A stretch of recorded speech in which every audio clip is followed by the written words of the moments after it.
In tonight's other news, the biggest Palestinian prisoner exchange of the Israel-Hamas ceasefire deal is on hold.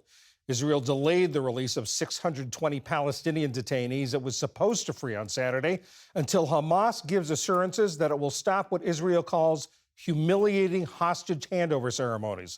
The Palestinian prisoners' families had gathered in the southern Gaza city of Khan Yunis to greet them. I have 4 prisoners, my 3 sons and my husband. I came here yesterday to wait for their release. We were happy despite the cold and all the difficulties we endured on the road to arrive here and to receive them.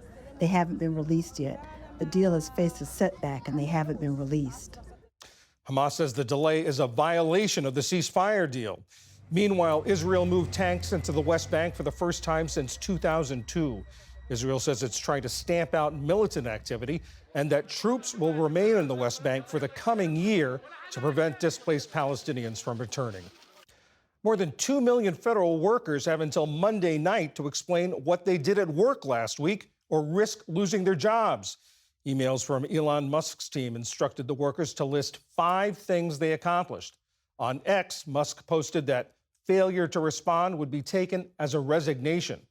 According to emails obtained by PBS News, federal employee unions and officials at the State Department and some other agencies have told their employees not to respond to the emails or to wait for more guidance.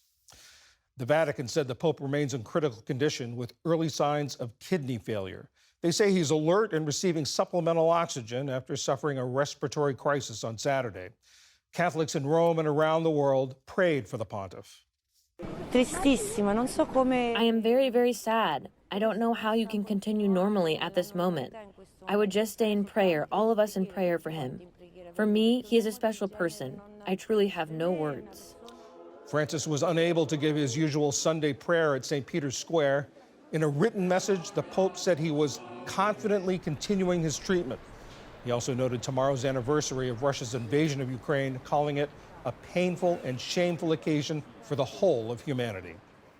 And U.S. skiing star Mikaela Shiffrin has become the first skier to win 100 World Cup races. The milestone came today when she won a slalom event in Italy by 0.6 of a second. Afterward, Shiffrin cried and thanked her teammates and competitors for their support. She only returned to competition 3 weeks ago after recovering from a serious accident in November that's left her anxious about racing. No other downhill skier, male or female, has ever won more than 86 World Cup races.